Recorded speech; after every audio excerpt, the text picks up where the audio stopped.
Hey folks, Jonathan here. Wanted to do a little update on my engines, let everybody know where I'm at on them, and I hadn't stopped or forgot about them. One thing is it's going to get cold here shortly.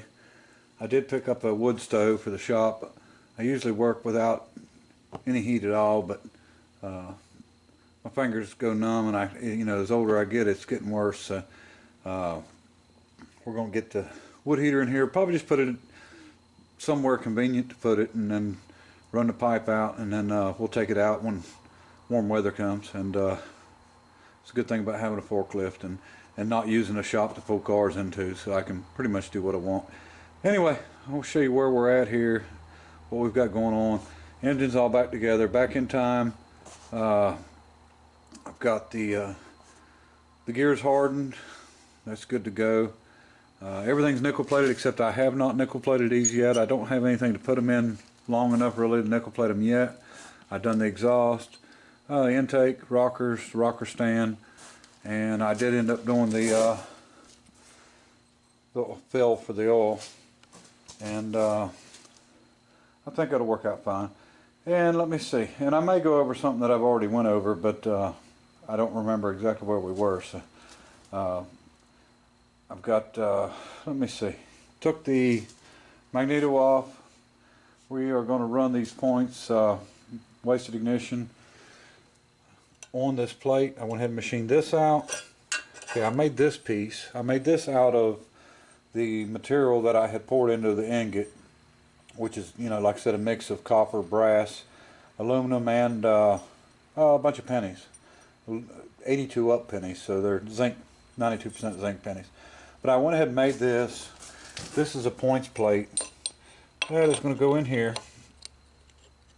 and it fits in good, good and snug, but it can still turn. What I'll do is drill and tap. I'll put 2 screws in here, probably shoulder bolts or shoulder screws with springs on them to hold spring pressure on this, so it don't walk out or move easy, and but we'll still be able to turn. My points will go down here. These are Dodge points for like a V8 318. I think that's what I'm going to go with. I've got good clearance and room for them. I'm either going to put an arm on this and come out, or the cover I make for it I'm going to. Now, I'm not going to run anything off of this. I was going to run the generator off of it. I think I'm going to run the generator off of the other side and do it just a little bit different, because it really don't matter which where you turn it at. It's not a big deal, and I can rotate this generator either direction I want. But I want to make me a cover for it, but I want to do some maybe some acid etching on the cover or something like that. I've never done any. Good time to learn when you want to do it. So and I've watched some videos on that and stuff. So we'll get this engine back together soon, and I think everything will be fine on it. As soon as I get it together, I want to go ahead and get this transmission I got cleaned up, the 2-speed Albion with the shifter that I was sent, and I'm going to go ahead and start getting a bike belt for it. And I have collected a few more parts for that, and I will show you later on that as we get to building the bike. Pocket valve engine. I need to get back on it sometime after this engine. As you can see, that's why I like the nickel plate stuff. Condensation in my shop here likes to make stuff get surface rust on it. So, but we're pretty close on it. I've got the cover. I've got to make a piece just like this for the cover on this, and I saved enough of that material that I could do it.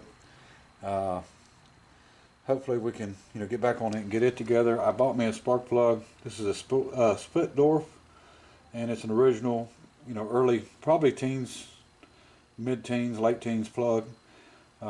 Sort of goes with the engine. And let me see.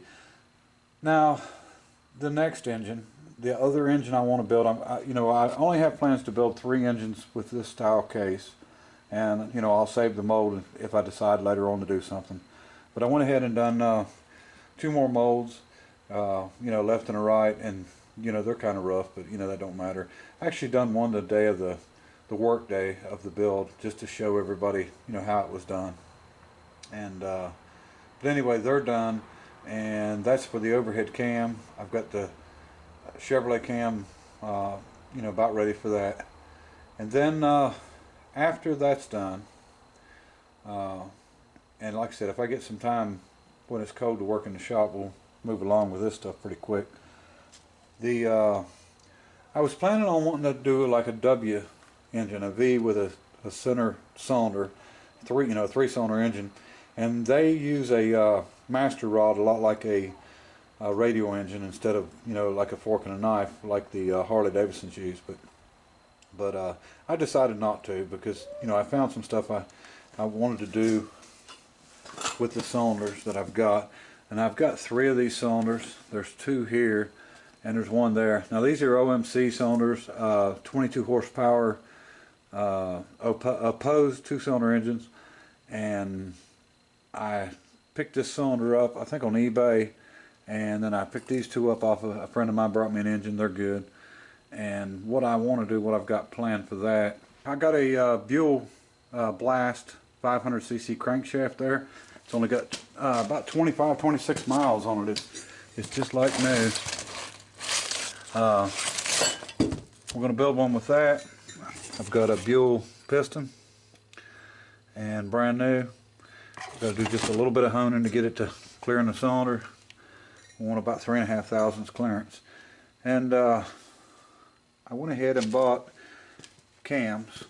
Okay, you know, I was using the Briggs cam, and you know, I started out with the lobe that was on the Briggs cam, and I couldn't get enough lift out of it, couldn't get enough rocker ratio out of it to get what I needed. So, you know, I bought some of them lobes that was for these, and you know, they're cheap, unbelievably cheap, and I ended up getting, you know, the gears hardened, the crank gears and stuff. And anyway, I spent about $100 getting stuff hardened, case hardened, and I can buy this setup right here as you see it: a crank gear, a cam gear with the lobe, and a pin to go through it.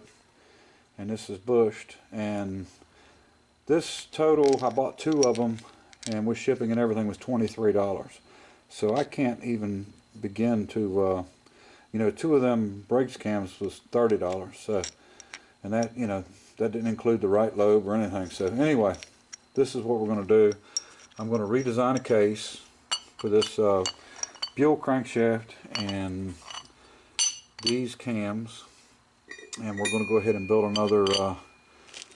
another engine, but we're going to do a 500cc engine. We're just going to go bigger, and should be able to work with what I've got here.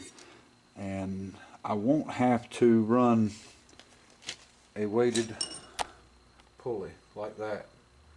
You know, I've got to do some changing on that to be able to run a sprocket. But my problem is, you know, I'm running a 2-stroke crankshaft, so there's not enough counterweight in there. And the reason they use counterweights, you know, big counterweights on a 4-stroke and not on a 2-stroke, is you've got 1 extra rotation before the cylinder fires again. So you need momentum to get through, you know, your extra strokes. So that's why the weight's on the inside, and this is going to make it a lot nicer. Using this rod, this crank, and a stock piston from a Buell 500 is going to put me balanced really good. And then I've got to do some major balancing on the pocket valve engine. The piston for it's much heavier than what the stock piston for that crankshaft was. So I'll be able to show everybody how to balance, or how we're going to balance it. And anyway, that's where we're at on the engines. And you know, like I said, I really want to get started on that bike. I've got a frame jig. I'm going to move into the shop and go ahead and start building the frame for it. And you know, we're going to eventually get to ride something here.